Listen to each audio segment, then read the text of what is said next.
ಇದರಲ್ಲೇನೆ ಇದಾಗತ್ತಾ ಯೂಟ್ಯೂಬ್ದು? ಇದೇ chat room. ಹಾ, ಇದೇ ಚಾಟ್ ರೂಮ್. ಅಲ್ಲ, ಯಾಕಂದ್ರೆ ಅದು ಕಾಣಿಸ್ತಿಲ್ಲ, ಅದು ಅದಕ್ಕೋಸ್ಕರ. ಅಂದ್ರೆ ಯೂಟ್ಯೂಬ್ ಲೈವ್ ಸ್ಟ್ರೀಮಿಂಗ್ ಅಂದ್ರಲ್ಲ. Yeah, the live stream has started now. Okay. I was not able to see. That's why. Vivek can answer that question. Nikhil, we can start with the discussion. Okay, fine. So, would you like to go first, Vivek? I think Samartha should go first because he has to go soon. Okay, Samatha.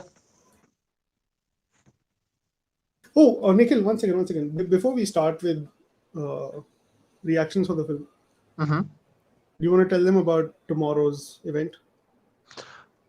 Sure. Do you want me to tell them now or after the discussion? No. Now would be better. Yeah. Fine. Tomorrow we have Mr. Girish Kasarwalli joining us for a chief panelist discussion on Ek Ghar. So, in addition to that,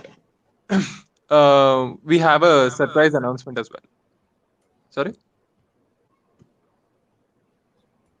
Hello? No, it's working fine. Go ahead. Okay. So we have a surprise announcement regarding the theme for next week. I mean, next month. So I hope everyone joins tomorrow as well. Yeah, at the end of the event, there's going to be an announcement. Yeah. And you can keep guessing on what the surprise might be. No, Nikhil, don't give any more clues. No more clues. Okay, fine.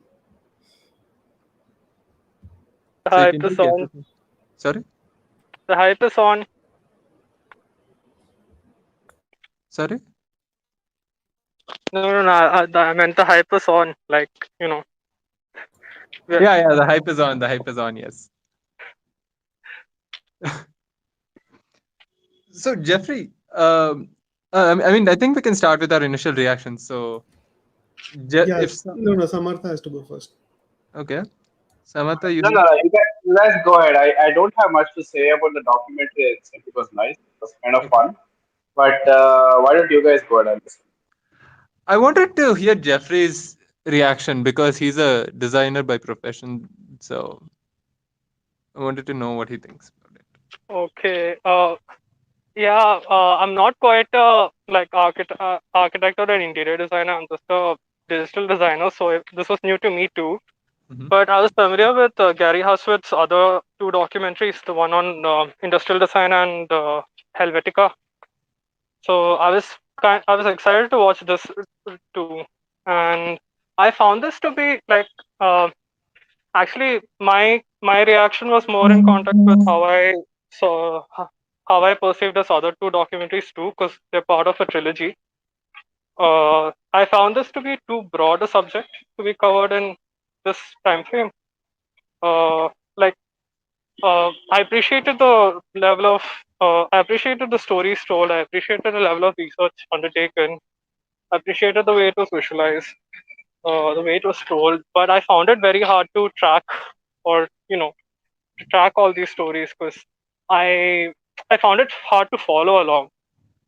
So that was just my one little takeaway. But I appreciated, like, it got me thinking more importantly about how I perceived the various cities I've stayed at during my life. So the ones I think I'll shed some light on the ones that did affect me. The story, like the profiles that did affect me, namely the Mumbai one and the Copenhagen. I think it was the Copenhagen one and the New Orleans one. So I'll elaborate further later on.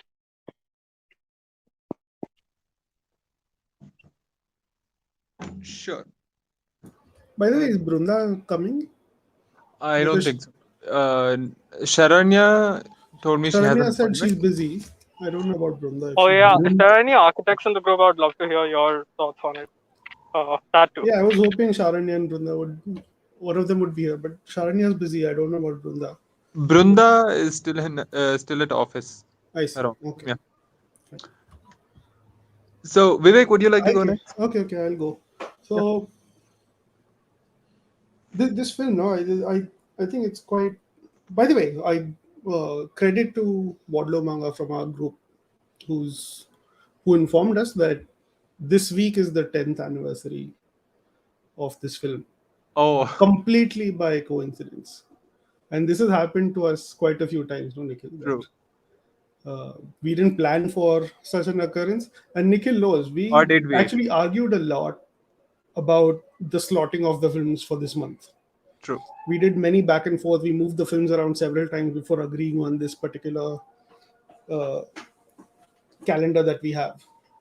And look at where we are. Just so happens that it's the 10th year anniversary of the film. So it's quite great that such coincidences have been happening for the club. Not that it means anything. It's just a nice surprise to have. Then Gary Hustwit, if anyone has seen Helvetica, Objectified, any of his other movies, you know that it's going to be a very elaborate, comprehensive overview of the subject. And what's fascinating about this film is it covers some extremely complicated and complex topics in a very elegant and easy to understand manner. That it doesn't matter who you are or what walk of life you are from, you will understand the concepts that are being discussed in the film, and it will give you a greater appreciation for a good city when you see one. When I saw this film, almost I didn't see it in the year it came out. I think I saw it a year after it came out. Back then, it kind of made me frustrated that I wonder when any of these changes will ever come to India. But after now seeing it for, I think, third or fourth time, thanks to the curation process, it's nice to see that we have adopted some of these changes in our cities, especially with the exclusive bus route which was implemented last year. So that's a nice marker of change to see. Overall, I think it's a very enjoyable film because we did see several other documentaries which covered the same topics, and none of them were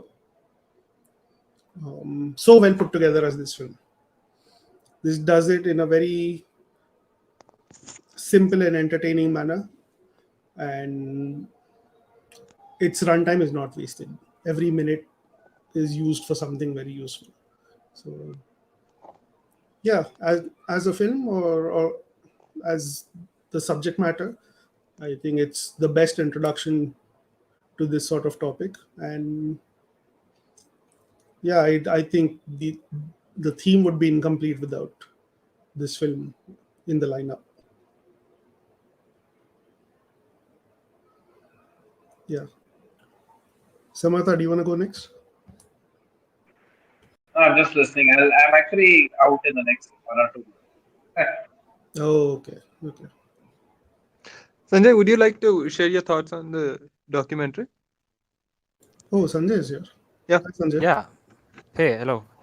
So, for when I was watching the documentary, I actually noted down several points. So I'll go on the first one about the Sheila Patel and the slum rights activist, where she talks about the struggle between slum dwellers and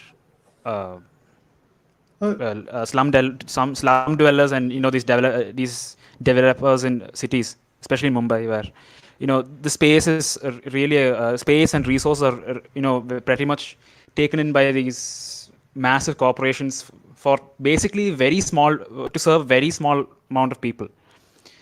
So the damage that it does is really well shown very well in this movie. Like the damage to the rest of the population, the damage to the larger section of the population to serve the interests of very few amount of people. It's actually shown in this movie, which is pretty cool.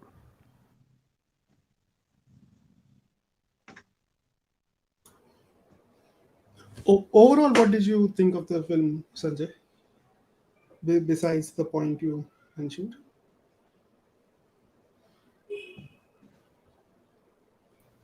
Very insightful indeed, because I'm not a person who's well versed in architecture, or even knowing anything basic about architecture, but this is really great insight into it. Okay. So apparently, city planning and architecture, although they seem like cousins, are they're not really cousins. I was told there was a dramatic difference between city design and city planning. Okay. I'm just parroting what I was told, so I Okay. cannot really elaborate on that. So you're saying there's a big difference between city planning and city design. Yes. Jeffrey, any idea on what this might entail from a design perspective? I think more or less comes down to how I like to borrow an analogy, designing the certain modules of a chip versus the how the entire circuit works. So I think that would serve as a substitute analogy, because I'm not a architectural student either. So it more or less I saw this movie more from a sustainability standpoint, and I understood it better from that standpoint. Uh, uh, and those sections, I mean, so it comes. So when your city planning uh, involves more thought put into accessibility, uh, accounting and inclusivity, whereas city design more or less involves it's more concerned with the implementations of those ideals, how you design specific blocks or specific buildings to account for all these ideals. Whereas planning involves how you move from one place to the other, A to B, and how effectively you can move, how effectively all people from various social, economic, even like social economic backgrounds can move across, travel across these points. So I guess that could work as a what do you call like a thesis for this particular discussion. Huh. And you said from a sustainability point of view, no? It's a little shocking that the film is 10 years old, but it has not aged at all. These problems are still relevant to current era. And yeah, a lot of these Yeah, changes are yet to be implemented. yeah. And the Yeah. thing is, I think like most of the changes discussed in the documentary, right? All of these are results of years of what do you call planning and workshopping, and it takes so citywide changes take years and take years to implement because of Right. the widespread consequences involved, Right. and also the widespread the research and the amount of money that's being put into these efforts. It's very easy to be cynical about like for a outsider it's very easy to be cynical about these changes when we first see them. Even now I think uh, are any of you not from Bangalore in this discussion? Like I'm not from Bangalore. Me neither. Yeah, so I guess with our respective cities we would have like some level of what do you call cynicism or dissatisfaction with how our city operates compared to Bangalore. Or even Bangaloreans would have a problem with how far with the traffic, for instance. Right. Right. Right now, all of that is from years of upscaling, years of development being put into, and also like even certain solutions like the metro and the public transport has come up, has been put up by by the Karnataka government to account for these account for these what do you call lapses. But again, these it's almost like a cycle. These things will keep changing throughout our lifetimes without us even noticing it. So what I appreciate, I mean, what one we can appreciate this documentary for is for giving us a eye into the things that everyday people we as everyday people take for granted. Hmm. Uh, the so especially like when I use transport as an analogy because I don't own a vehicle, so I Hmm.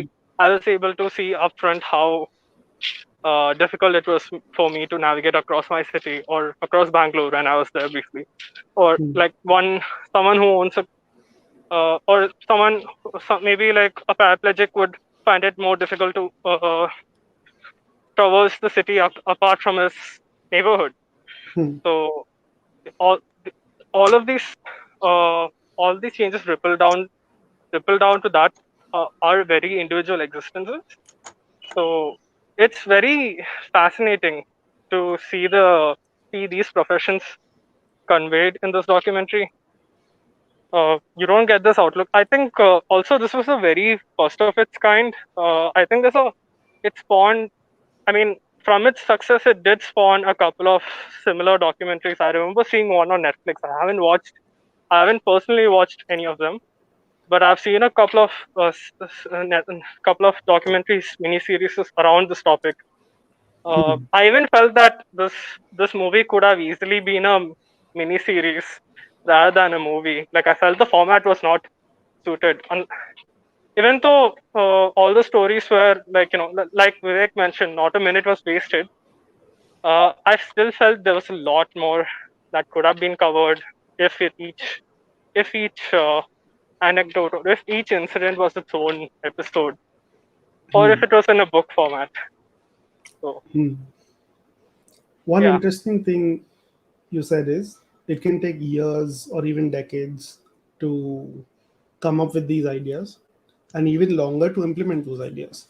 And there's an example of that in the film that there was a city in Brazil called Brasilia, which was created with the most modern um, theories available of that time, which is in the 1950s or 60s.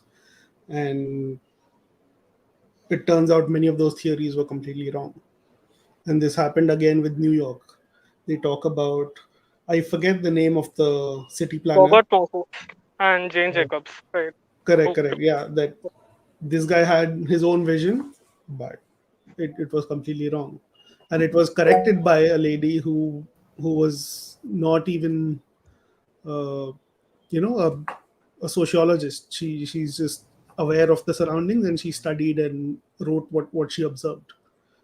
I think Anirudh is waiting to speak, so I'll stop.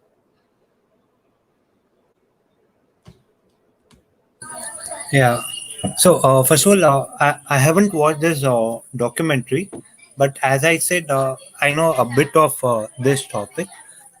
As you guys have already mentioned, it takes years of planning and years of research to do. Now, what happens once a city is going to develop or the planning takes place? It starts from an area where an industry is starting. So, by the time when you do the research, when everything is there, the city does not have only one industry or one factory. Another correspondingly would have risen or it would have started. So in this process, by the time A starts, the B would have started.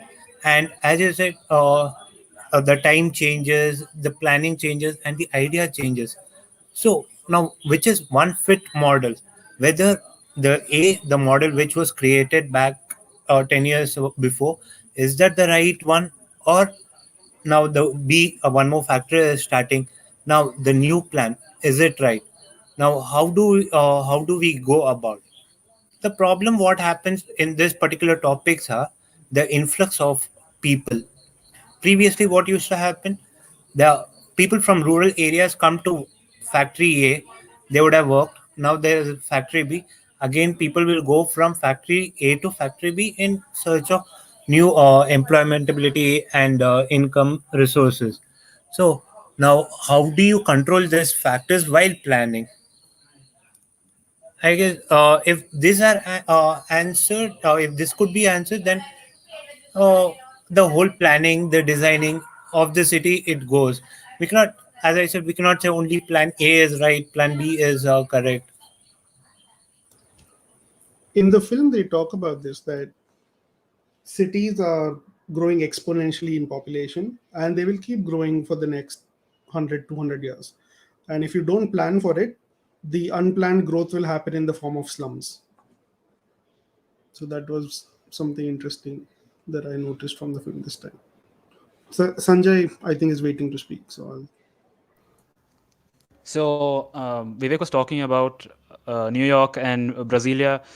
You know that the planning was done from very much what do you say with the latest modernist ideals of architecture of the time, right? Well, this is actually very much reminiscent to design, architectural design in the Soviet Union, where everything was relegated to this mass scale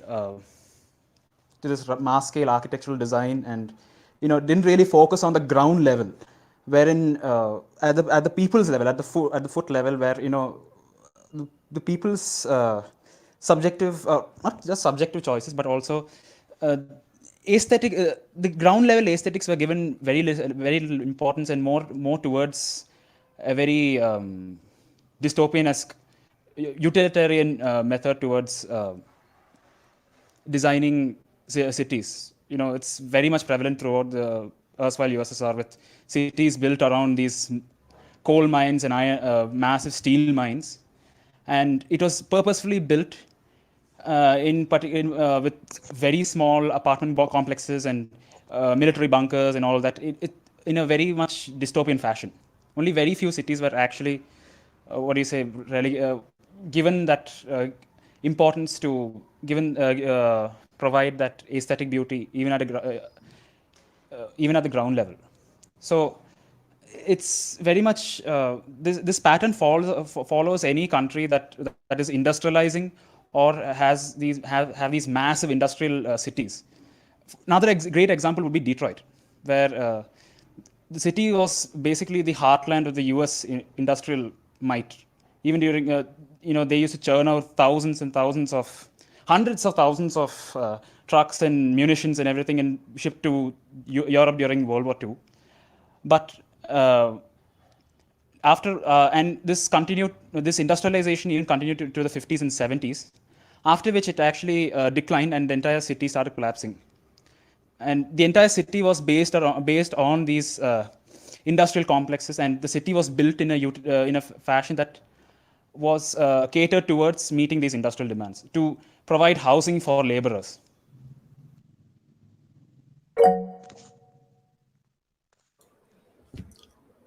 Anirudh, before you go, just wanted to say hi, Brunda. I'm so glad you could make it. We were just talking about it would be nice if Brunda could come, but yeah, I'm glad you're here.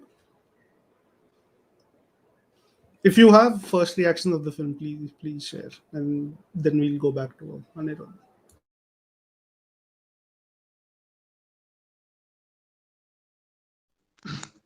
I'm supposing she's still in her office and she can't really speak. Oh, I see. Okay, fine. Anirudh, Did Kritik get a chance to talk about the film? No. Yeah, just go ahead. Yeah. In watching this documentary, I'd like to first say what I thought was the thesis of the documentary. And I thought, given the examples of participatory housing in, I believe, Chile, and with the Jane Jacobs and Robert Moses in New York, and also, how the plans for New Orleans after the Hurricane Katrina, and even the Stuttgart 21 protests that was going on. I felt that the documentary thesis is that people have to be involved in city planning in order for it to be successful. And I think that would be a good point of discussion also over here.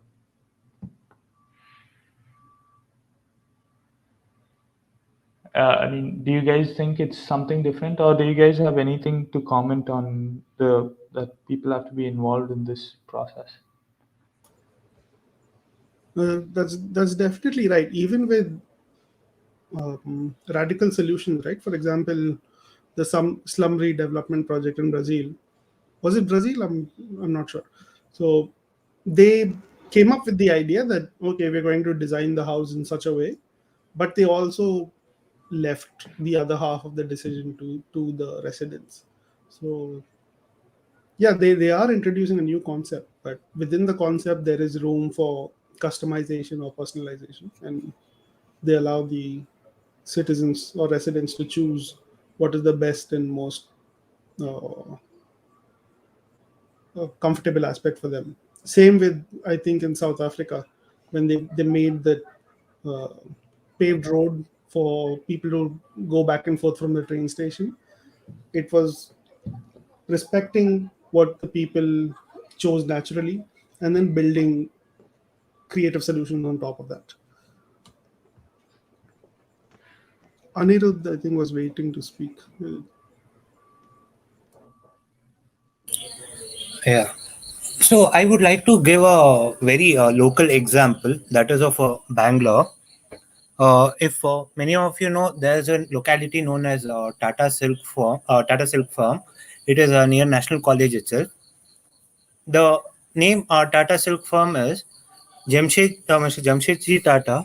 He wanted to establish a cotton factory in a rural part after this thing Mandia. There was a place he wanted to start over there, but the local residents didn't allow him to come and start a cotton factory over there. So this was during 1900s. He went to Mr. Wadeyer, then the king of Mysore.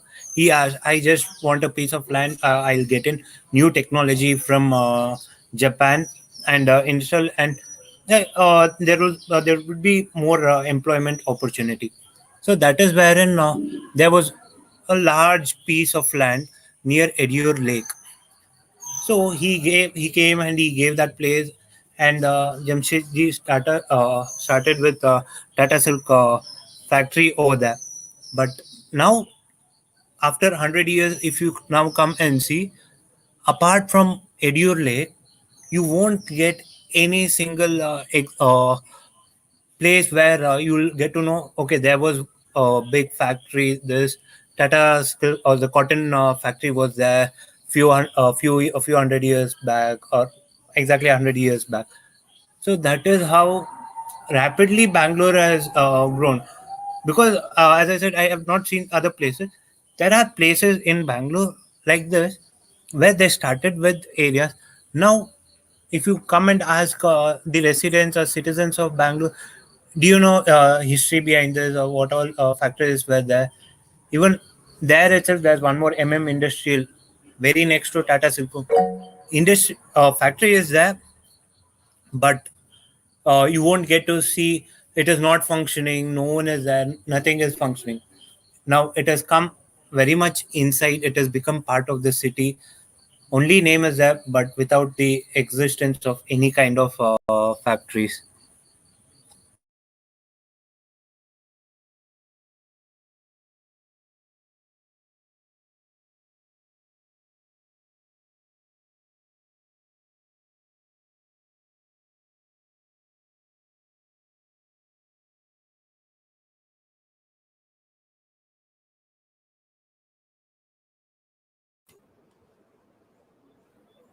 Sanjay, I think, was waiting to speak now. Yeah, so I have a question though. Like we were talking about the aesthetics of a city or a city in city planning, right?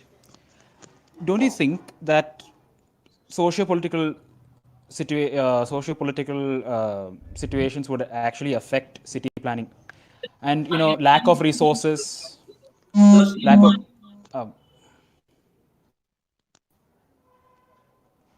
Can you all follow me?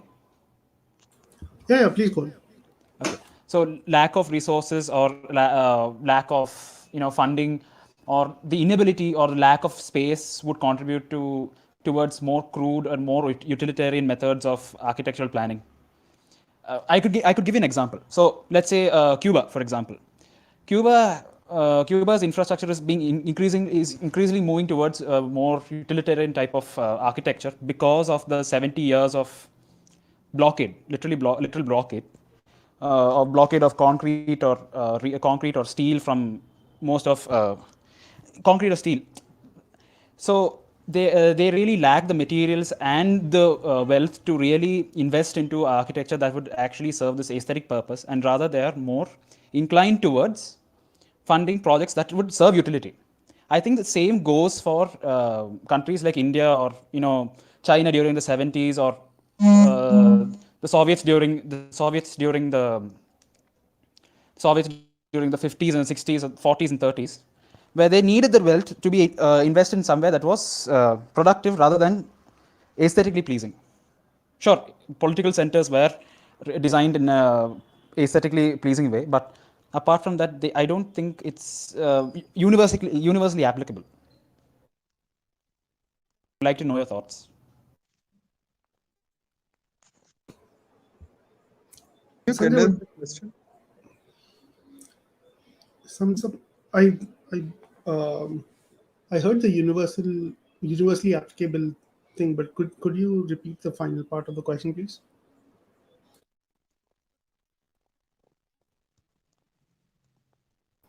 So the question is, like, the final part of the question was, I mean, can you really extend this sort of architectural ideas to countries that are developing, third world countries, and also third world countries who would have to spend most of their expenditure into more utilitarian methods, like more cheaper and utilitarian methods rather than aesthetically pleasing architecture.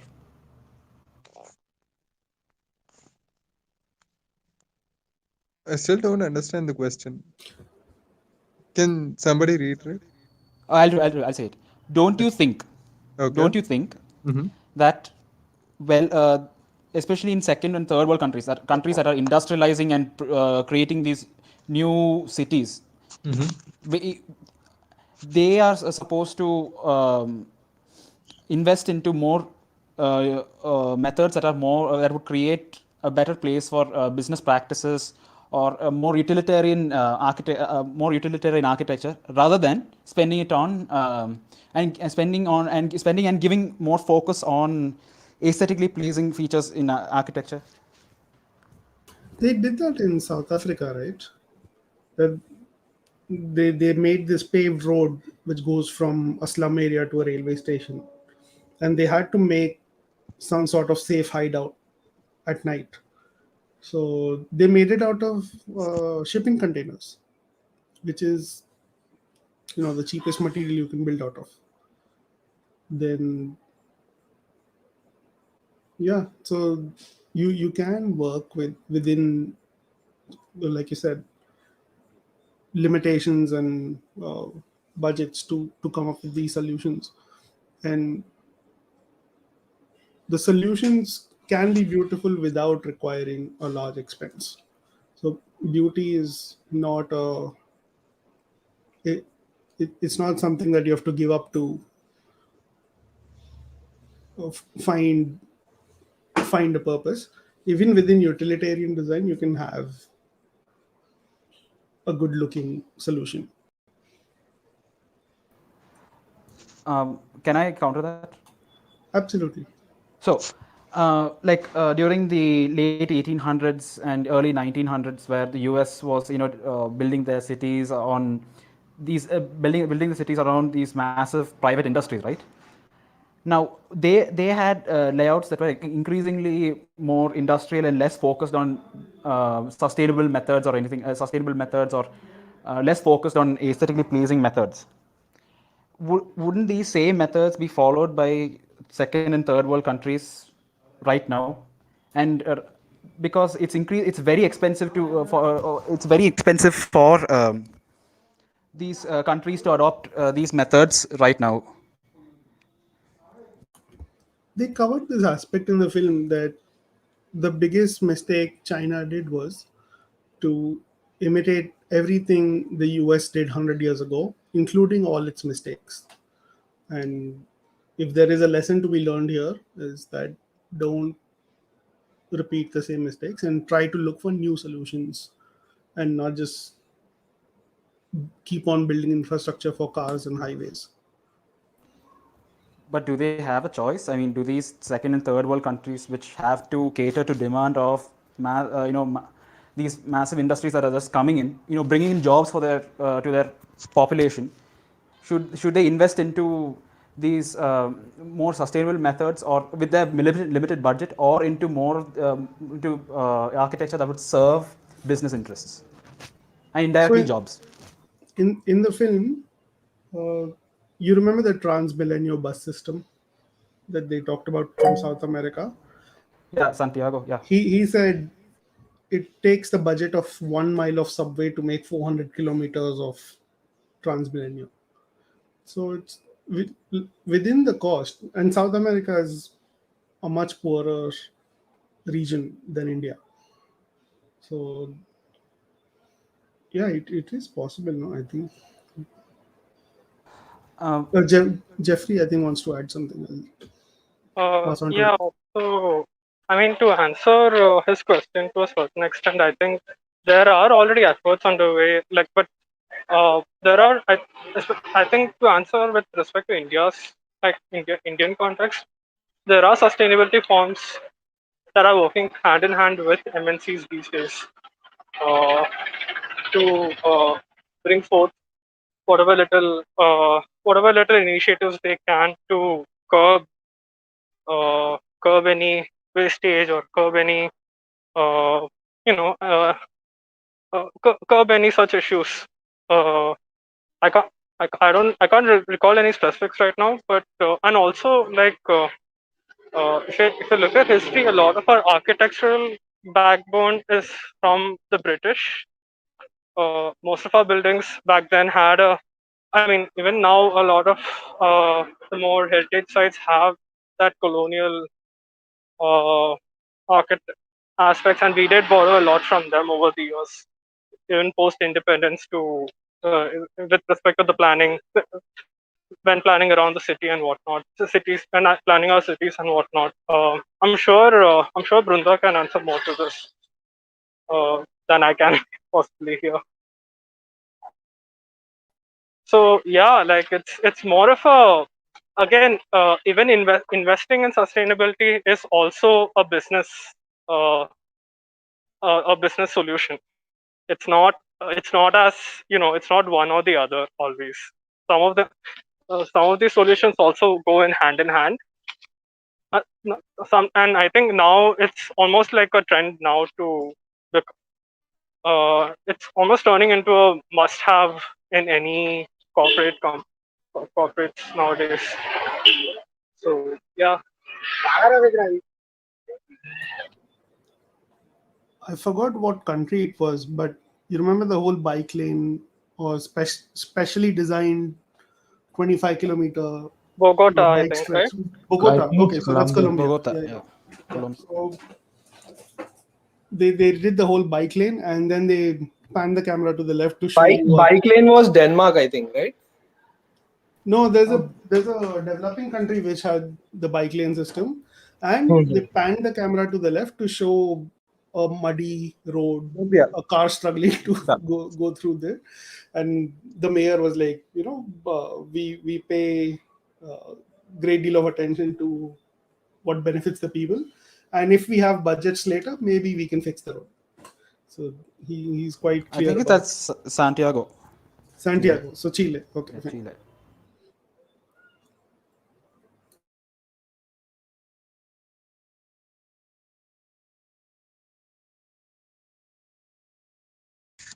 I was actually waiting to start with my initial reaction. Oh, I'm so sorry. Please go ahead. That's fine. That's fine. So, um, I actually watched the documentary twice. Once in the morning as well.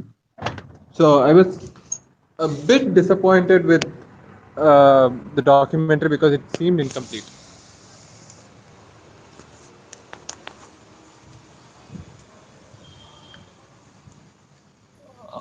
So Um, there are Sorry. Yeah, I'd like to come back to that part again, but you go ahead, finish it.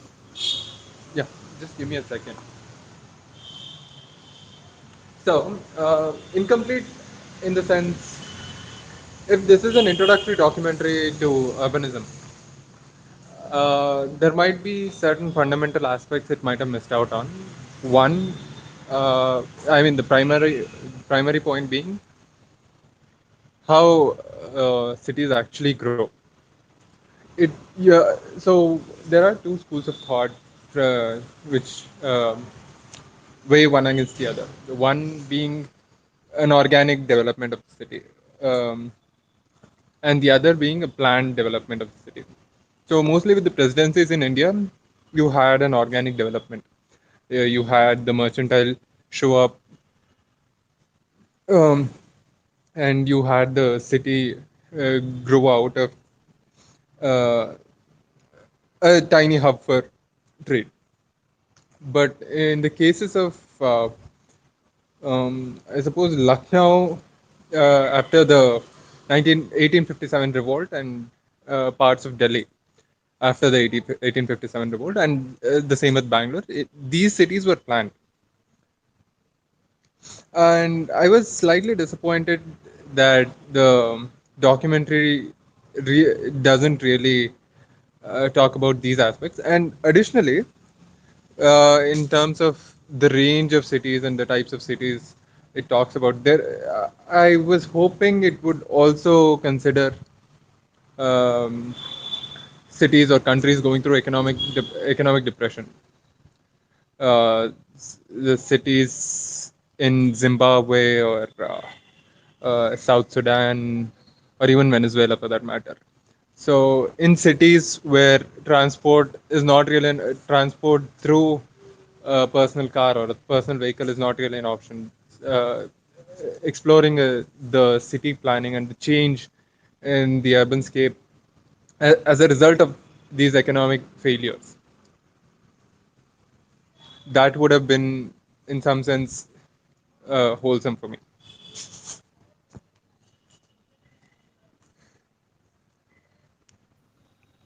Um, are you done? Yeah, I'm done. I'm done. I actually want to bring this up for as a response to what I believe Jeffrey also said. I mean, in in my mind, this is a kind of an informational and a little bit entertaining documentary that serves as a kind of a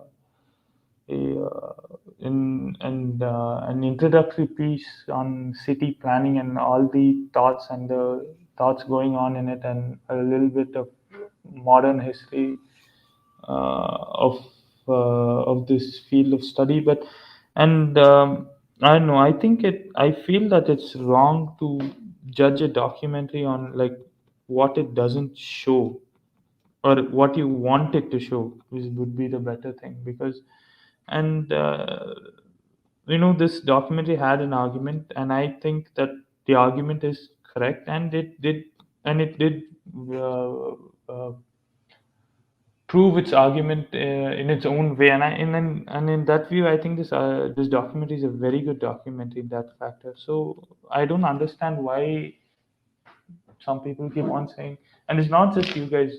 When I searched about this document, a lot of people say it's inadequate. I mean, it does its job. What else do you expect a informational documentary to do? Provide wholesome information. And did it not provide?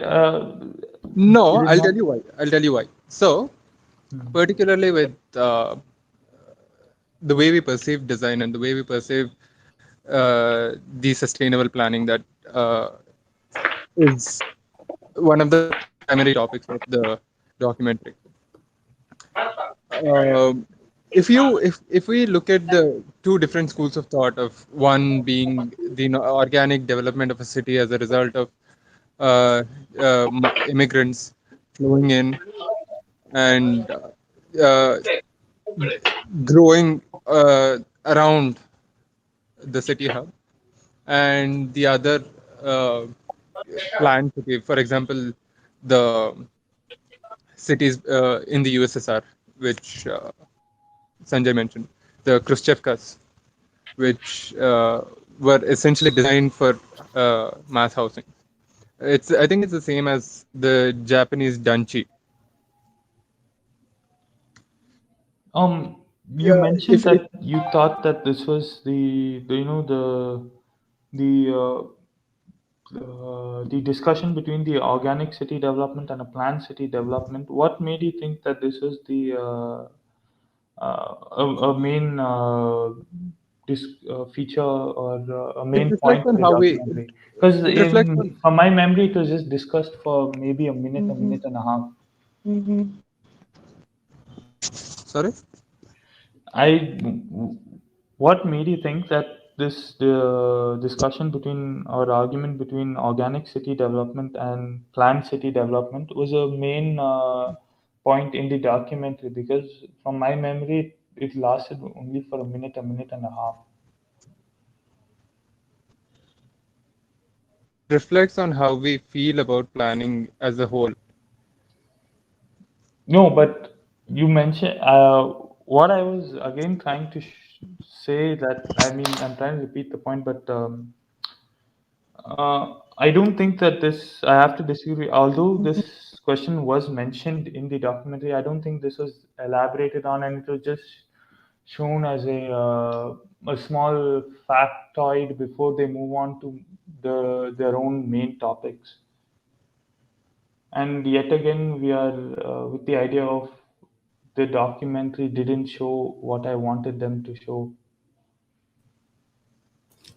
That is bound to happen when you're No, covering 200 years of urban planning in 90 minutes, and many of these subjects have a documentary of their own. For example, I forgot her name, Jane. What's her last name? I forgot. So Jane Jacobs. Jane Jacobs, yeah. So there's a separate documentary for Jane Jacobs. There's a separate documentary for uh, I forgot. So the sustainability thing which Jeffrey was talking about. So yeah, this is like a jumping off point, and then whatever interests you, if you seek it out, there are more films and more documents and books about these. I mean, this is why I think this documentary is great because I myself went on a whole Wikipedia surfing thing about Jane Jacobs and Robert Moses, and I still have a bunch of things to check up from the documentary. And I thought this documentary did a fine job, which is why I am puzzled when people say they were disappointed or they didn't like it, and I take it as a wrong argument when someone says they didn't do what I wanted them to do. No, everyone has a right to like or dislike a film, and you've come in several times with a strong dislike towards the film, so it's quite all right. But Nikhil, what were you saying in terms of the film? What is the aspect that is not working for you? is this question directed to me? Yeah, not you. So, What part of the film was like not working, or you so I could? want. Okay, I wanted to know. I mean, if I'm starting out, if holding the documentary as an introductory piece to urbanism, I wanted to know why design by itself, or why cities uh, grow in the nature that it does. They did. There were multiple times. I mean, these are just single No, offhand those comments, are but different examples of various cities developing in particular aspects. So I think it was Bogota, Colombia, with the cycling lane, or was it Santiago, Chile? I think it was Bogota with the cycling lane and Chile with the participatory housing. So these were certain examples, and these were pockets of examples, but that was not how the entirety of the documentary started. It started with giving at least the notion of giving an overview of how urbanism develops. So your question is, why does it develop the way it does? Like, why do cities grow the way they do? Yes, and which is why I introduced the two schools of thought of how cities develop, one being the organic and the other being the planned. I think Jeffrey has a take on it. Sure, go ahead. I guess I can justify my apprehension. I mean, my disappointments with the documentary in one word. Like within the individual stories, we were just. I mean, if I were to like categorize it, like if I were to structure each segment into smaller bits, you can categorize it as a before after story for each city. Now, the amount of we are not completely shown the like we are just presented a problem and then immediately shown the solution. Now, that's not how real design works. That's not how real. I mean, even in general, that's not how narratives get resolved. If, be it in fiction or in real life, there are certain roadblocks that come in the way that provide for great drama, great stakes that involve you more in the movie, right? Even in even I mean certain challenges that ideally would get highlighted if this were a longer medium, or if this were a book or a documentary series. But here we are just presented with this. With I mean, we're just given 10-15 minute segments for each city with 4 minutes dedicated to the problem and the other 15 minutes dedicated to the solution, which I wouldn't say seems inauthentic, but I mean, I'm sure it was not IRL, but with respect to the context that we are viewing it under, it wouldn't feel just as informative or just as like just enough for us. I mean, I'm sure it works. It works great for a starter into the starter to the subject, but it could have had a little more meat if it was padded out more. And which is why I agree with Jeffrey with about the documentary being a TV series in some fashion. Yeah, because like I think I don't even the genre as such has over the years it's been far more common in as TV series as TV documentaries as miniseries. I think there are like this abstract the art of design on Netflix, and there are like other documentaries that I'm not fully aware of dedicated to city planning alone, city design alone on Netflix that do cover this. So and I think since I don't know whether this topic was as talked about in 2011 as it is today. But yeah, like that's not to say that this isn't an achievement on its own. Like even considering Gary Hustwit's other documentaries, Helvetica and Objectified, both of them had a far more compelling narrative because they were far more what do you call? Both of them were more. They weren't this macro.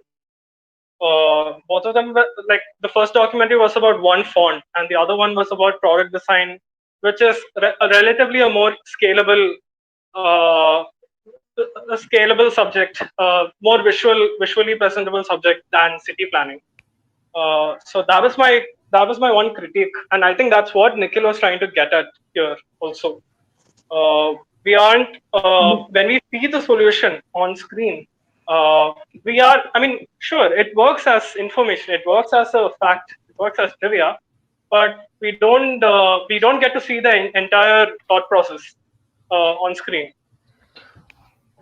So in some cases, it may come across as inauthentic when it's in fact not. Shall I respond to that? In Okay. addition, just one second. In addition to that, um, why it felt incomplete or why it seemed like it fell far away from the tree was mostly because it started out with giving a different notion of how the documentary would evolve. But I think with the first example of the city, of a particular city, it started, I think it started to take the framework Jeffrey mentioned right now. So it didn't really explore the sociological development of a city or the cultural heritage a city might have and its influence on the past, present, and future. Nor did it consider the historical aspects of the city as much as it's supposed to. That Like, was my point of disappointment. yeah, I wouldn't be able to tell you any, like much beyond much about Chile or I can't recall Mumbai beyond the factoids that I was told in the documentary. Right, you don't get a sense of the people, even though the film talks about focusing on the people-oriented solutions. We aren't really shown any excerpts from the people involved or from the people from that community how they felt about the solution. Apart from the New Orleans segment where the people themselves came up with with that particular solution, right? So I felt it was a bit, I don't know, like it kind of I felt it contradicted itself there. But yeah, like I'm welcome to again. I realized that that's not. I mean, it wasn't in the purview of what he was trying to do with the doc either. So yeah. Yeah, I just want to say that I disagree with what you said about there's a lack of narrative or well in the documentary, because in almost every example or every case which he explores, it's related to the fact that whether the planners are engaged with the actual city dwellers. In Mumbai, there's a problem because because the developers are developing luxury apartments, and the slum dwellers do not have spaces. There is no planning over there. We see No, no, Kritik, I agree with what you're saying. What I and meant was that's I kind of wanted more nuance there. Like so, I wanted to know more about each subject. hmm, that's More than just before, after, and what problems, what came in the It's way. mostly like an ad for the most part. an ad for. An ad for the developers, the architects, and the consultancies. I thought it was well. I don't know. I can't. Uh, I don't see it in that way, because I thought it was a. It was kind of inspiring the people to be involved in city planning, to go to the. The thing, people are involved in city planning. If you're aware of BAFT, I Bangalore Urban thought Development. this documentary was encouraging the viewer to be involved and showing what a change you can No, have in a your society. city is built by its inhabitants, which is what I was talking about when I mentioned the organic growth of a city. Guys, I think Sanjay and Kritik, Anirudh are Oh, I'm also so sorry. waiting to speak. I'm sorry. So, sorry. I'll just like wrap this up. Kritik, I and then pass it completely, on to Sanjay Kritik when and you're done. Nikhil, I get both of your points. I think this works. I mean, it's close to a Malcolm Gladwell version of a idea here. We are it works as a starter, but not enough.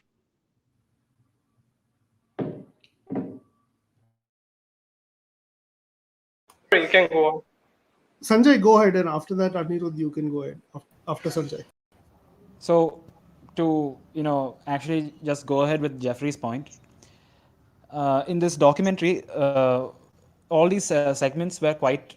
Some segments actually went into slight depth, but some segments, like referring to Detroit or referring to Detroit, for example, uh, they really didn't go any deep into that subject at all. For example, for instance, they said that Detroit was slowly going away. Why? They don't tell you. And what are people doing right now? What their answer is: DIY. What this urban localized DIY action is taking place. Can you provide some examples? No. It's just it just feels like a lot of different small factoid videos put together. I mean, but not just put together, but each segment feels like a factoid advertisement. Okay, Anirudh, you can go ahead. So my question is to Nikhil Vaiker. Okay. So previously you said city is built by citizens of that particular city, right? That was the statement what you made at the end of your thing. Yeah. Okay.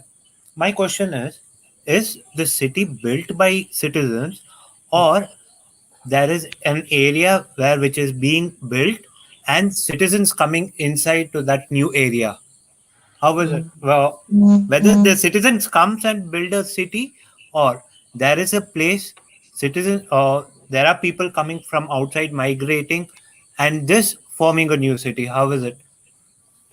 Okay, so in retrospect, if you want to go back to the beginning of a very primitive city, it was mostly from immigrants and merchants who considered small pockets of land important for their trade routes.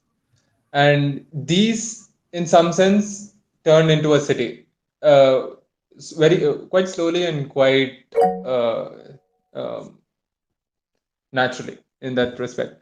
But um, considering the modern history, cities, in some sense, were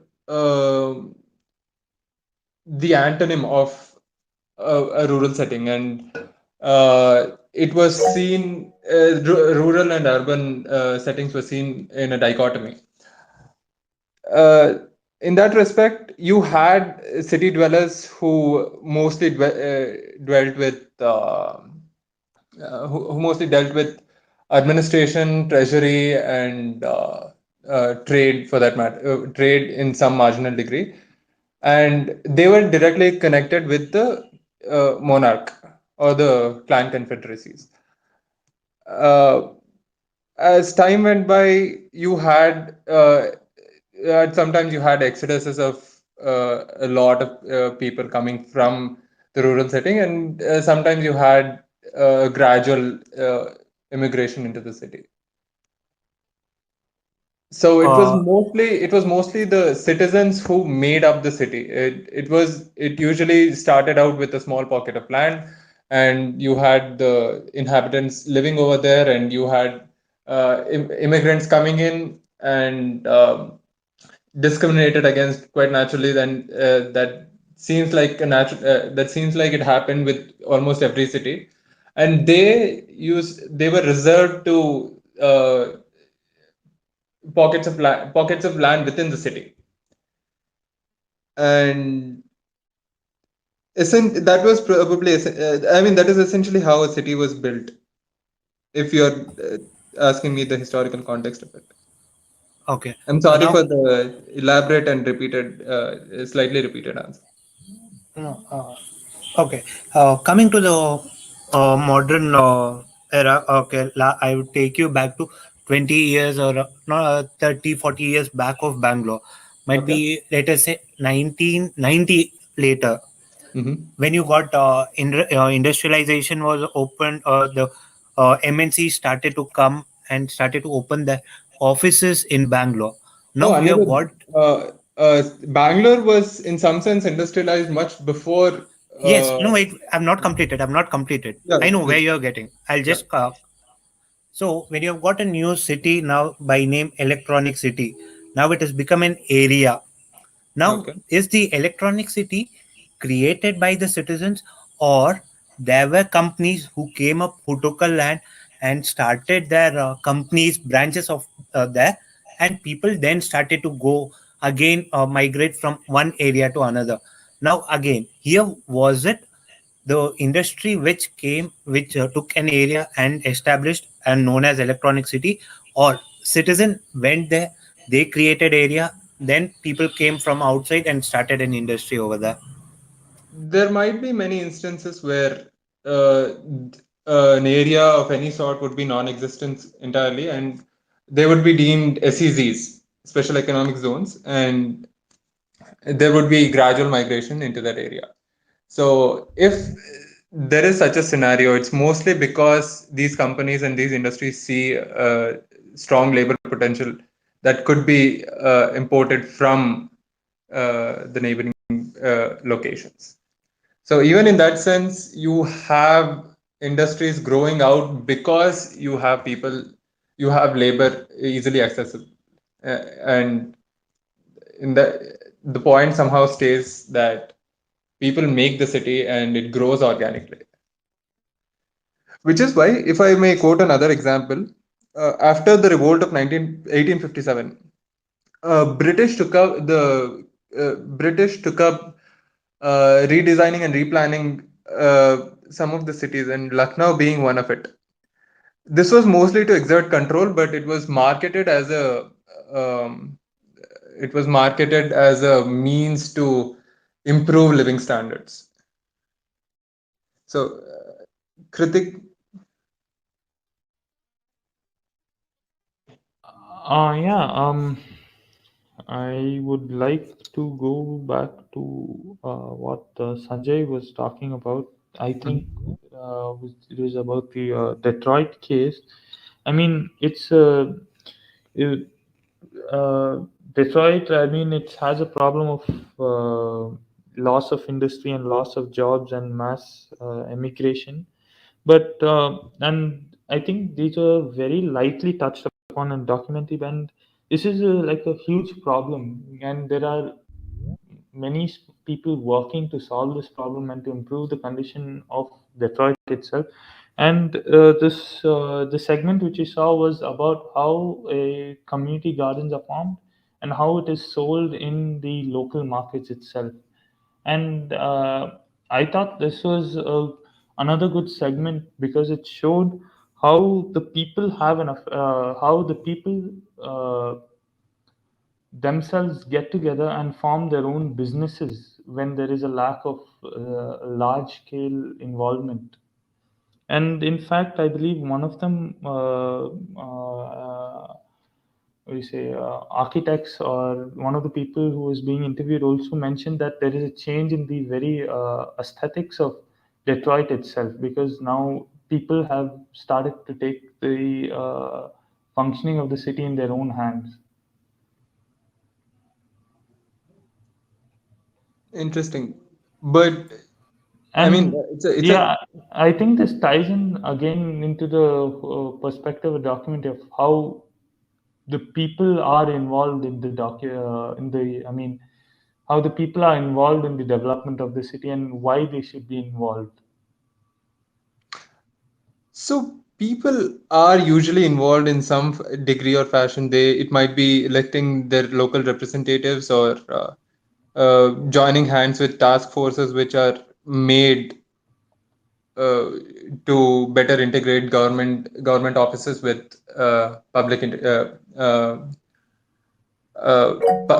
a better interaction for the government offices and the public space. So I think I was talking about BAFT, which was a which was an initiative by Nandan Nilekani in Bangalore. Anirudh, you might be familiar with this. Yeah, I know, I know. Continue, continue.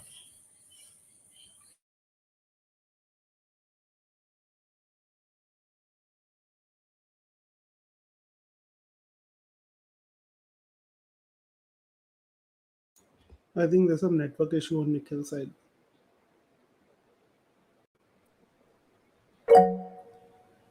Yeah, you guys can go ahead. Oh, sorry, I noticed Vivek had raised his hand and then No, no, Sanjay. no. So I thought you had some network issue. That's why you said. Okay. Were you gonna say something? No, I was just talking about BAFT and Okay. Yeah, please go ahead. yeah. So uh, it was a public-private partnership, and it worked toward integrating new technologies and industry with the government offices for better government public interactions. And so it made Bangalore the first city to uh, document most of the transactions and documentations in government spaces, uh, and make it digital. And it was also, I guess, the first. Bangalore was supposedly the first city to redirect the fines collected in by traffic cops back to the traffic police administration and traffic infrastructure. Yeah, I think that was about it. I just wanted to mention BAF since Kritik was talking about uh, public interaction with the city planning. So Sanjay, you can go ahead. My point was that the documentary was only skimmed at the very surface of the issue and never really tried to, what do you say, go beyond a little bit, especially with the Detroit part. But the ones about Santiago or South Africa were actually, they actually went into it quite in depth, while they left out some parts at a very with a very shallow skimming of the issue at hand. That was my point. So the documentary had lapses here, wherein certain subjects were covered properly and certain subjects were just skimmed at the surface. They really never made the push to actually at least show some examples, while they did it in some other segments of their documentary. This was my point. Okay. Just one quick thing. Examples of what, if I Vivek may has ask? something to add. Just 1 second. Sorry. No, let them complete the conversation, then I'll come back. Oh, I thought you had something to retort to Sanjay's. No, I argument. wanted to respond to critics, but it's okay. I'll wait. Okay, fine. Kritik, go ahead. Yeah, Sanjay, what did you mean you wanted to see more examples of what in the documentary? So in the Detroit case itself, wherein they talk about these DIY initiatives. The city was being completely with a new face, and its architecture was changing around it, and its aesthetic was changing around it due to so-called localized actions and DIY processes. Okay, and would they care to show how? I mean, even a small part of it. I'll give you another example where in Santiago they actually showed about the bus system and in bus system and the cycling, and in Bogota they actually showed about the cycling lanes and all that. And South Africa especially, they showed about the various infrastructures that they were building. But in the Detroit example, they weren't. Or the Chinese example, they didn't really. They just said, okay, we shouldn't make the mistakes that the US or the Western powers did in their construction of cities. But really, did they actually go into in slight depth that they actually put into their other segments? The depth is lacking in certain parts of the movie. Okay, Vivek, you can go ahead.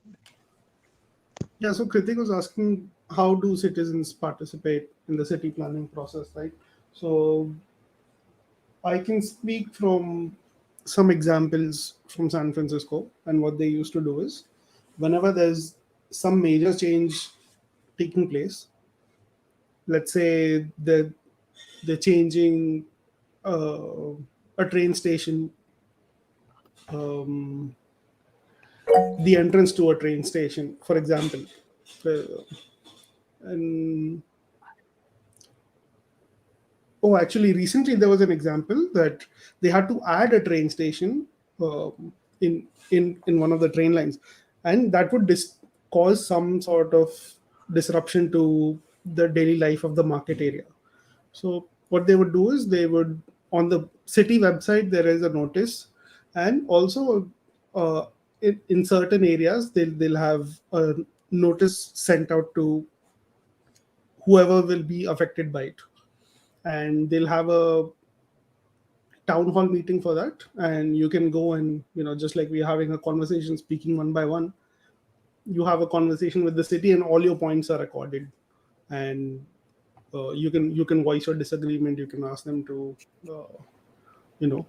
cancel the project and so on. Depending on how the public reaction is, it does make a difference on what the city planners do. So that is one way to do it. One way it is done. I'm not sure if the same is being followed over here, because I never went to any town hall meetings over here. Maybe Nikhil knows. But who was waiting to speak after me? Please go ahead.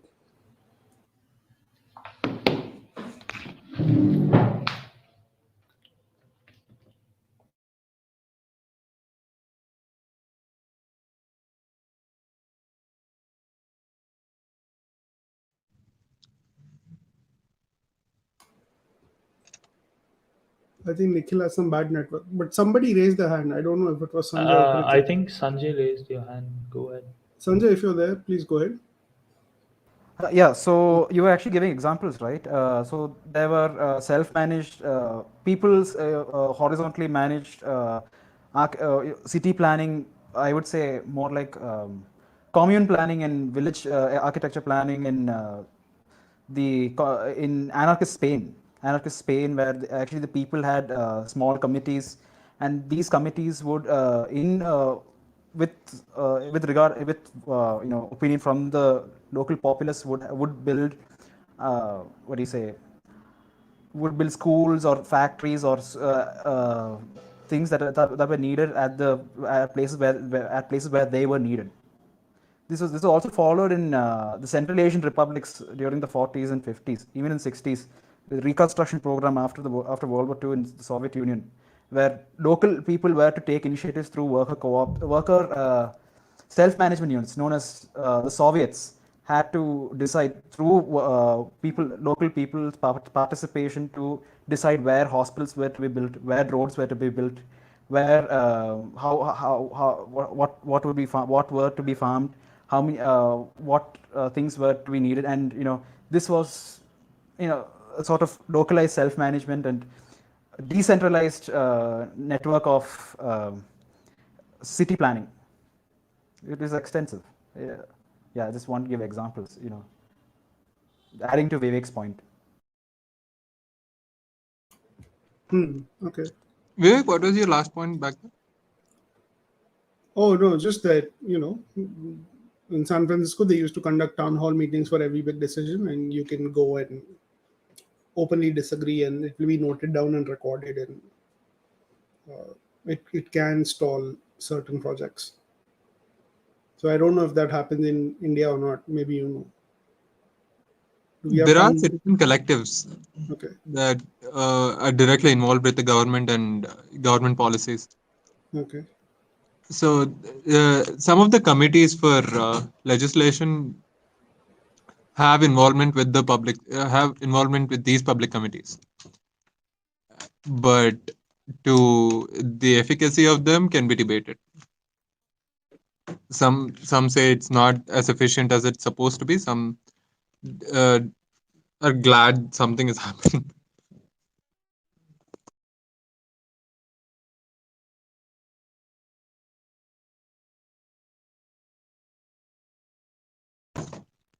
So I had a question for everyone. Mm, if we are to look at the documentary considers cities, what, in your opinion, would be an ideal city? I think we can go ahead with Anirudh.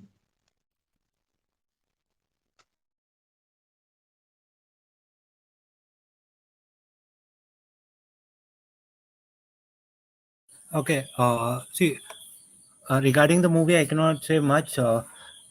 But because I've not watched, so yeah, before this, you were talking about whether any interaction between the government and regarding the policy, government and the citizen. Just now, I found a paper. I'm just reading that paper. What I do once I read that paper, I will share that paper in the group. There, Kerala government in 1994, they came up with this. Going and asking people regarding policy making and for urbanization itself. So there's instances where people have asked, but not everywhere it has been implemented. This paper I'll just share in the group after this discussion.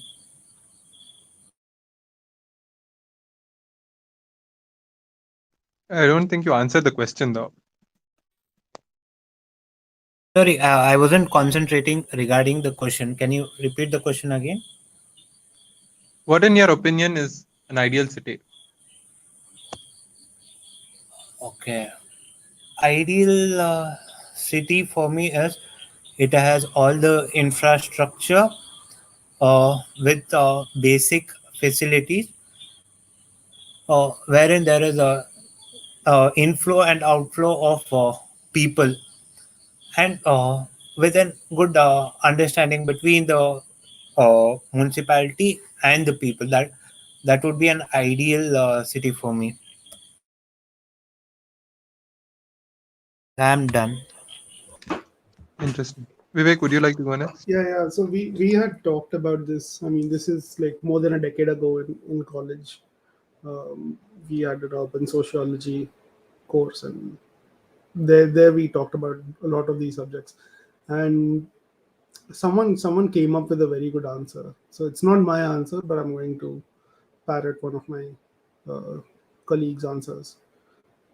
Is that they said, since a city is involved in trade, it has to be connected by various forms of transport. So air, rail, road, all these things. So it would be um on top of an existing highway. It's a controversial take, but that's what they said. It would be on top of an existing highway, wherein the highway will continue to exist, but it will pass under the city, so that anyone who wants to actually stop in the city can do so, but people who just want to pass by will pass by without disturbing the rest of the city. So the whole highway infrastructure within that zone goes underground for I don't know, the average radius of a city is around some 50 kilometers, right? Something like that. So 50 kilometers or 100 kilometers of underground stretch. And then people who do want to commute to the city, and this is a very common phenomena in the US, that people live somewhere else but work somewhere else. And I'm not talking about neighborhoods, I'm talking about proper, like, they live in a neighboring city and they work in the big city, or they live in the suburbs, which is still outside the city limits. So it's not uncommon in the US to travel 50, 60 kilometers a day to go to work. So he said that for commuters, there would be a parking lot outside the city, and you can either bike or you can either walk to the city center. And in doing this, since you don't have infrastructure for cars anymore over there, you can build the city much more compact. And once you have the city more compact, there's a lot more, activity taking place at close proximity. And this is one of the things which Jane, I keep forgetting her last name, said, that she introduced the concept of eyes on the street.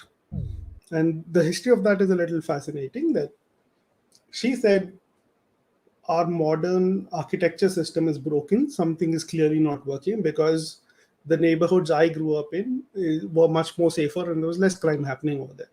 And she came to a conclusion that it's because we had more people on the street on any given day. There were shops on the street and there was people walking around, and uh, so the more eyes you have at a particular location, less crime is likely to take place. Which is why people areas with a lot of nightlife are considered safer. Same concept. So this would allow that concept to be brought back, since there's no cars going on.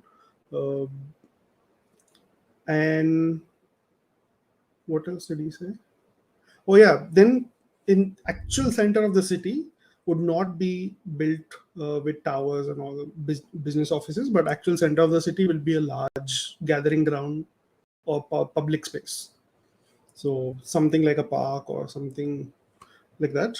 And yeah, so doesn't matter which direction you come from, circular city, doesn't matter which direction you come from, everybody congregates at the park. So um, yeah, that was a utopian suggestion one of my classmates had made more than a decade ago.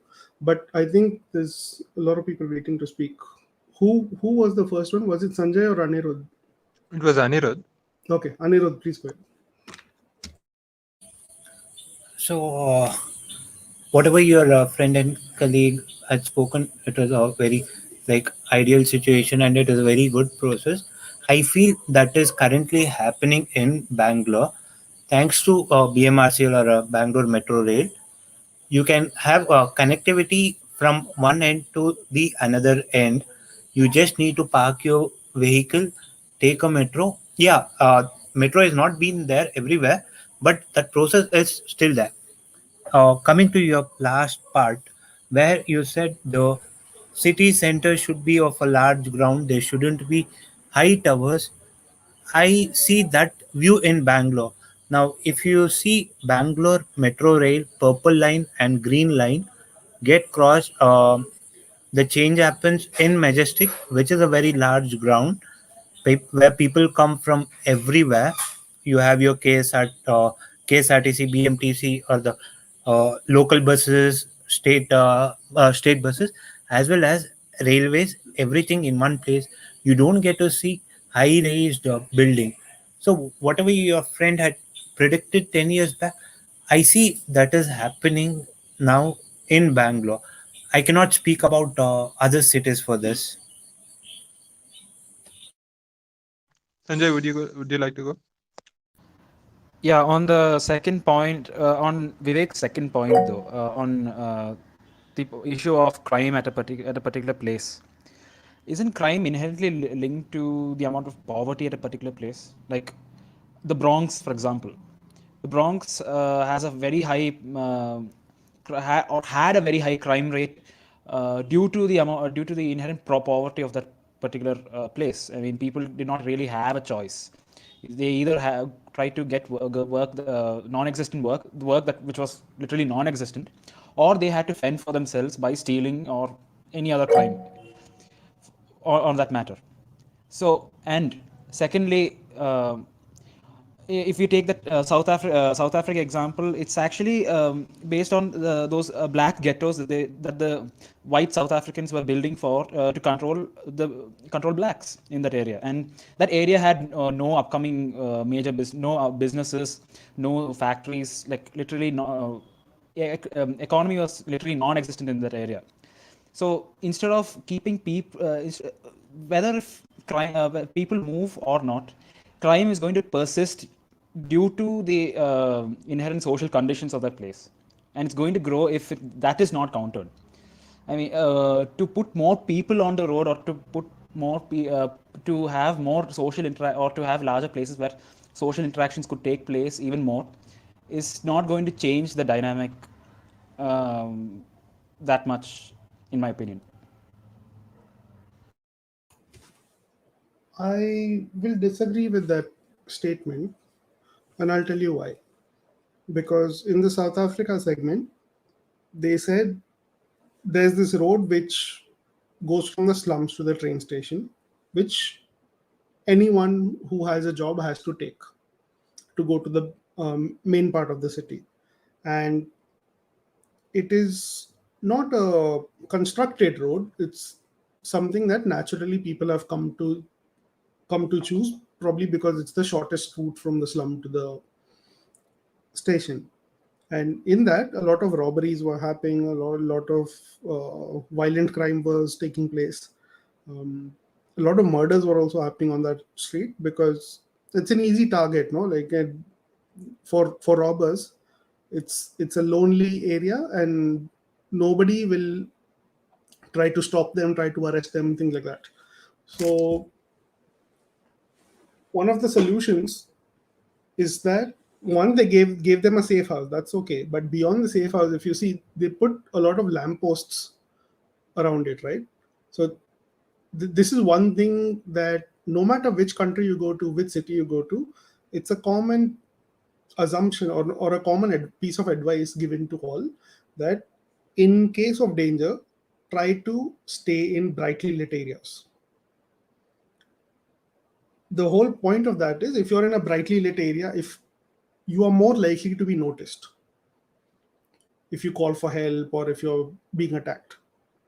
In a darkly lit area, there's less chances of any evidence being captured or anyone noticing a crime. So the point you made is that crime is related to poverty. I will say there is a correlation between crime and poverty, but it would be unfair to say that if there is poverty, there is crime. That is not always true, because there are countries with poverty issues which do not have a high crime rate.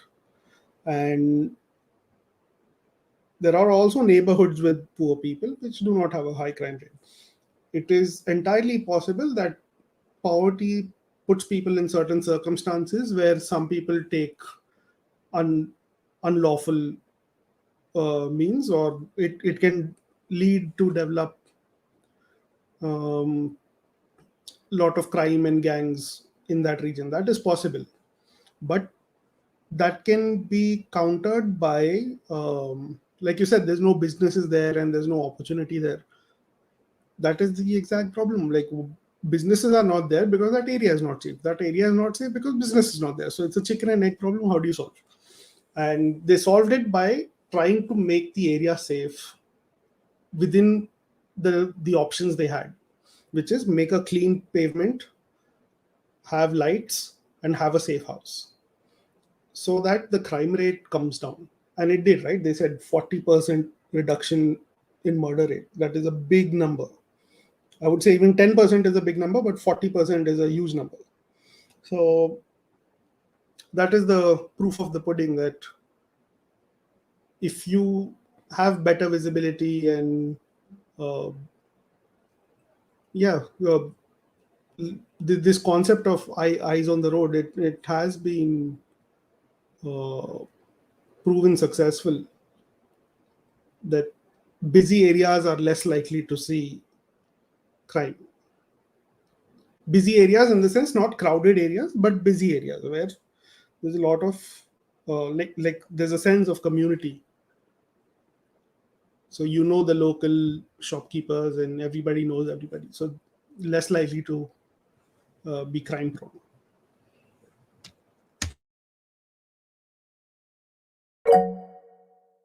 Sanjay, you can go ahead.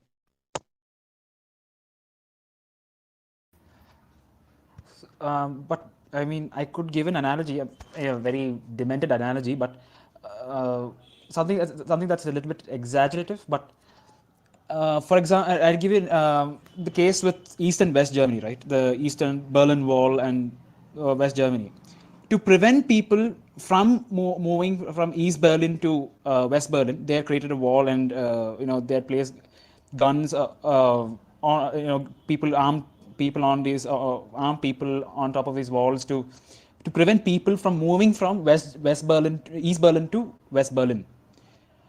But the thing is, the whole point, the whole basis of people moving from East Berlin to West Berlin was due to the financial instability in East Germany itself. You can place measures to prevent people from going, but it does not make the situation, the urgency of the urgency of the situation is reduced but not entirely removed with safety measures, unless the root cause is solved. So I don't in the think that the objective of eyes on the road is not to solve crime, it's to reduce crime in the neighborhood. And having a well lit space with a bunch of shops will automatically reduce any kinds of crimes that go on there in when it's just. So I think it's wrong to see it like in that manner. It's just a way a city planner can have influence on the crime rates. all right.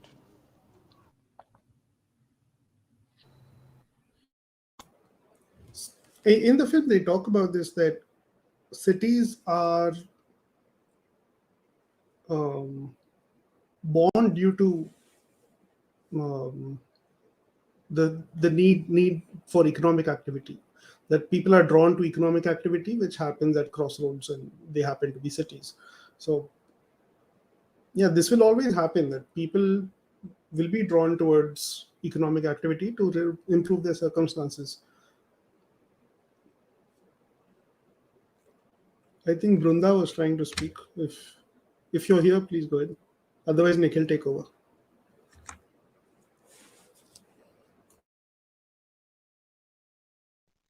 I think she's not here. So, in terms of my definition of an ideal city, I would prefer the city to be well connected. I mean, it's essentially uh, slightly like what Vivek's friend had mentioned. It should be well connected, and this ensures a sense of economic security.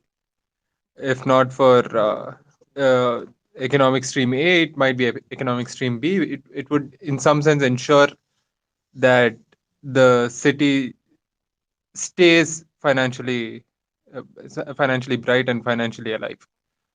So that was my definition of an ideal city, and that is the foundational point as well. And it could, uh, in some sense, beam out to much more uh, relevant urban urban related structures. So I think we can probably end our discussion. If there are any closing remarks, we can probably hear them.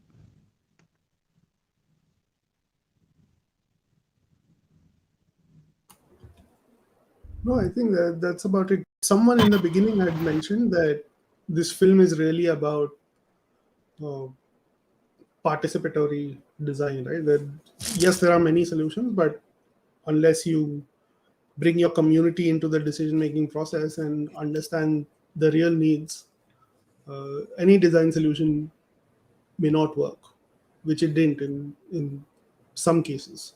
So yeah, I, this film is one takeaway. Whoever summarized that in the beginning was, I think, spot on.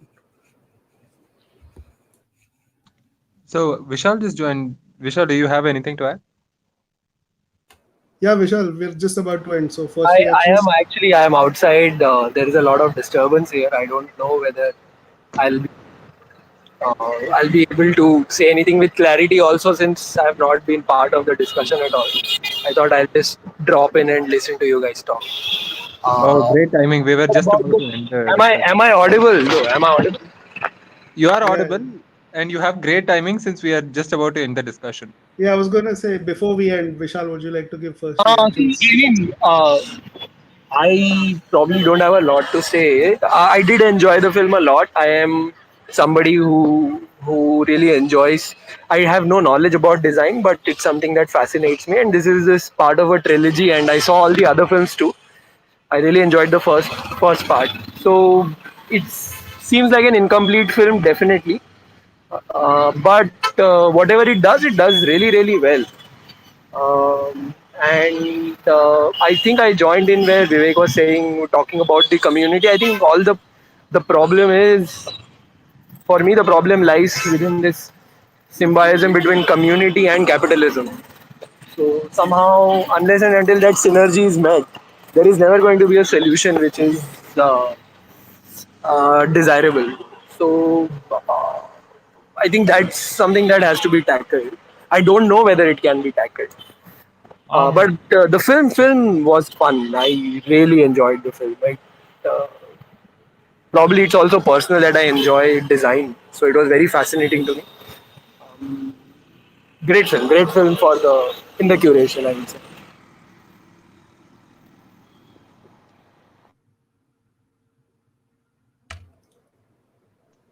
Any thoughts on the social aspect of city planning or city building and how it can affect the I wanted to lives? continue on what Vishal just pointed out, and I think it might also tie to what you asked. I don't think it's a kind of a society, community versus capitalism or society versus capitalism problem. It's a problem of community versus leaders problem, and when leaders are given too much power without enough, responsibility uh, or consequences to their decisions, I think that's where the problem lies.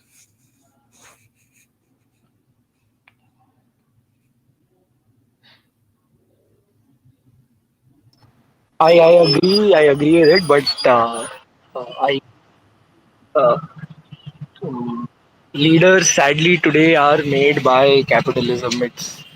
End of the day, they are influenced by capitalism. They have to bow down to capital. That's how it works.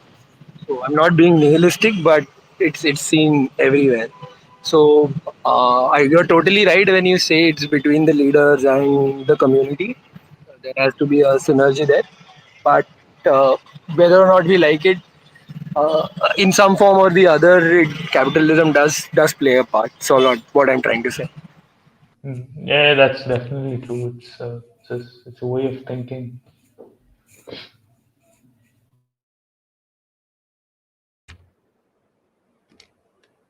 Anirudh, any last closing thoughts before we leave? I think he's leaving. Yeah, I was about to leave now. Anyways, thanks for calling back. Uh, as you guys have said, everything is like amalgamation, and it all interconnected. It cannot be like independent of one another.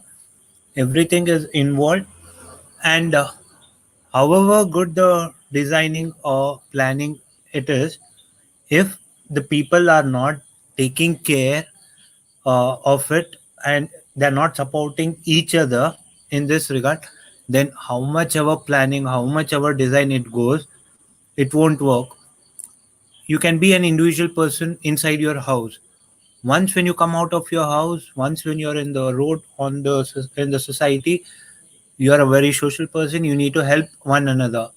If you're not helping one another, then whatever you guys said, robbery, murder, or any antisocial elements, that would happen. Designing, planning, and helping one another, it makes the city on a whole. That's what I would say. Anyways, guys, it was nice meeting you after a long time. I would be catching you guys tomorrow for Girish Kasravali's talk. Bye, guys. Bye, everyone. And not to mention, there is also the surprise announcement. So if you want to guess, keep guessing in the Telegram group. I'll be waiting for that. Bye, man. Bye, bye, guys. Bye bye. Right, see ya. So Vivek, I think you can stop the screening streaming.